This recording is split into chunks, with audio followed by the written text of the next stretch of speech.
नमः शिवाय। Radhe Radhe everyone. Friends, सावन का महीना शुरू होने वाला है। सावन के महीने में पूरा महीना व्रत किए जाते हैं। कुछ लोग तो पूरे महीने व्रत रखते हैं और कुछ लोग सावन के जो सोमवार आते हैं उस दिन व्रत रखते हैं। तो देखिए, आज की वीडियो में हम जानेंगे कि सावन के पूरे महीने व्रत कैसे किए जाते हैं और व्रत का उद्यापन कैसे किया जाता है। साथ ही हम जानेंगे कि सावन के सोमवार के व्रत कैसे किए जाते हैं। तो चलिए वीडियो शुरू कर लेते हैं। अब देखिए, सावन के जो व्रत हैं वो 3 तरीके से किए जाते हैं। पहला जो तरीका है वो ये है कि सावन के व्रत फलाहार किए जाते हैं। कुछ लोग फलाहार व्रत करते हैं। तो फलाहार जब आप व्रत करेंगे तो सिर्फ फल खाने होते हैं, उसमें अन्न और नमक बिल्कुल नहीं खाना होता है। दूसरा जो तरीका है वो ये है कि आप एक समय मीठा भोजन करते हैं।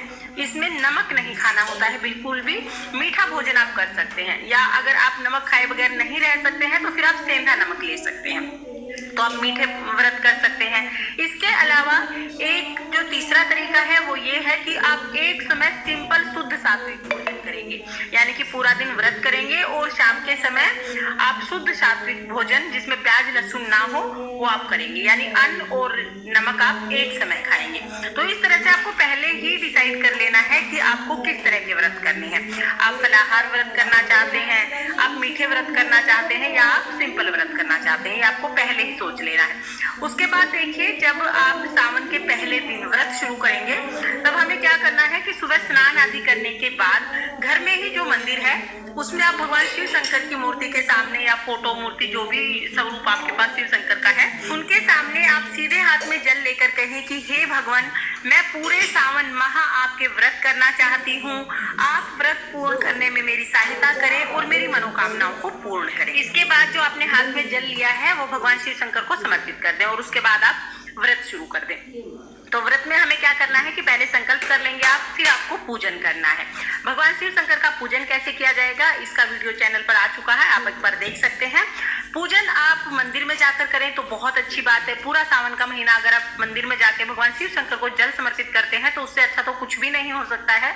लेकिन अगर आप मंदिर में ना भी जा पाए, आपके पास इतना समय नहीं होता है या मंदिर पास में नहीं है, तो फिर आप घर पर भी बहुत सरल तरीके से पूजन कर सकते हैं। घर पर ही आप भगवान शिव शंकर का पूजन कर लें। पूजन के बाद आप दिन में दूध, चाय या फल खा सकते हैं। शाम के समय आपको एक समय भोजन करना है और भोजन करने से पहले आप भगवान शिव शंकर का पूजन करेंगे, दिया जलाएं, आरती करें, पूजन करें भगवान शिव शंकर का। उसके बाद जो भी आपने अपने लिए खाना बनाया है उसका भोग समर्पित करें और फिर आप भोजन ग्रहण करें। तो भोजन आपको क्या ग्रहण करना है वो मैंने पहले ही बता दिया है कि अगर आप फलाहार व्रत करना चाहते हैं तो फिर आपको फलों का ही भोजन करना है, फल खाने हैं। अगर आप मीठा व्रत करना चाहते हैं तो फिर आप मीठा खाना खा सकते हैं, जैसे लड्डू खा सकते हैं, चूरमा खा सकते हैं, या कोई भी मीठा खाना आप खा सकते हैं। नमक मीठे व्रत में नहीं खाए जाते हैं। और अगर आप सिंपल व्रत करते हैं तो फिर आप जो घर में शुद्ध सात्विक भोजन बनता है बगैर प्याज लहसुन का वो आप खा सकते हैं। इस तरह से आपको एक समय भोजन कर लेना है। पूरा महीना हमें इसी तरह से व्रत करना है। और सावन के सोमवार के जो लोग व्रत करते हैं ना वो भी इसी विधि से व्रत करते हैं, यानी कि सावन के सोमवार को भी आपको पहले ही डिसाइड कर लेना होगा कि आप फलाहार व्रत करेंगे, मीठे व्रत करेंगे या आप सिंपल व्रत करेंगे। उसी के हिसाब से आपको एक समय खाना खाना है। और सावन में जब आप व्रत करेंगे तो चाहे आप सोमवार के व्रत करें या पूरे सावन के व्रत करें, आपको उसमें उड़द की दाल बिल्कुल भी नहीं खानी है, मूली बिल्कुल भी नहीं खानी है, और साथ में ही देखिए कढ़ी नहीं खानी है आपको बिल्कुल भी। सावन में कढ़ी खाना निषेध होता है। और सावन के महीने में जब आप भगवान शिव शंकर का पूजन करें तो बेल पत्र जरूर चढ़ाएं। चाहे आप एक बेल पत्र चढ़ाएं लेकिन बेल पत्र जरूर चढ़ाएं, क्योंकि अगर सावन में सिर्फ एक लोटा जल और बेल पत्र भी हम चढ़ा देते हैं भगवान शिव शंकर पर तो उससे भी भगवान शिव शंकर अति प्रसन्न होते हैं और मनोकामनाओं को अति शीघ्र पूर्ण करते हैं। देखिए, भगवान शिव शंकर ना बहुत भोले होते हैं। थोड़ी सी पूजा और थोड़े से प्रयास से ही प्रसन्न होकर मनोकामनाओं को पूर्ण कर देते हैं। तो सावन में हमें भगवान शिव शंकर की पूजा अर्चना जरूर करनी चाहिए, क्योंकि सावन भगवान शिव शंकर को ही समर्पित होता है और सावन में की हुई पूजा पाठ का अनंत गुना फल प्राप्त होता है।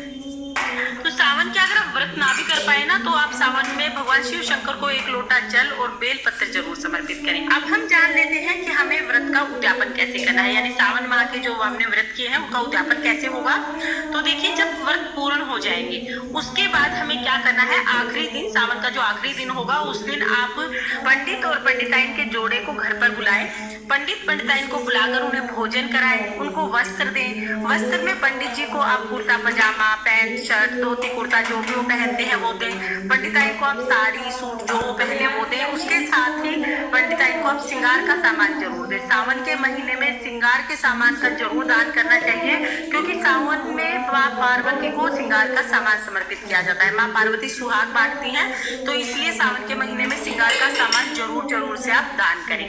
उसके बाद उन्हें दक्षिणा दें और पैर छूकर उनका आशीर्वाद लें।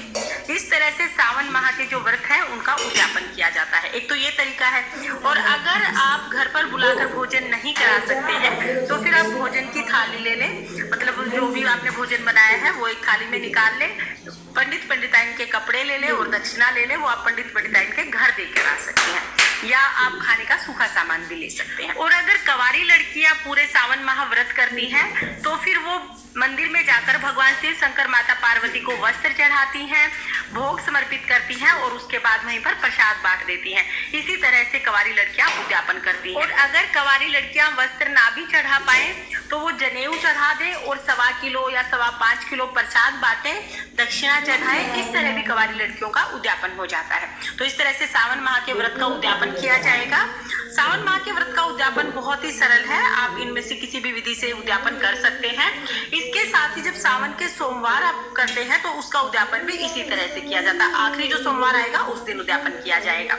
सावन में आपको दोनों समय भगवान शिव शंकर के सामने दीपदान जरूर करना है, यानी भगवान शिव शंकर के सामने दिया जरूर जलाना है आपको, और भगवान शिव शंकर का पूजन आपको जरूर करना है। फ्रेंड्स, सावन के व्रत बहुत ही सरल होते हैं और अगर ये वीडियो आपके लिए यूजफुल हो तो प्लीज वीडियो को लाइक करना, और अगर आपने अभी तक चैनल को सब्सक्राइब नहीं किया है तो चैनल को सब्सक्राइब कर लेना। वीडियो देखने के लिए आप सभी का बहुत बहुत धन्यवाद।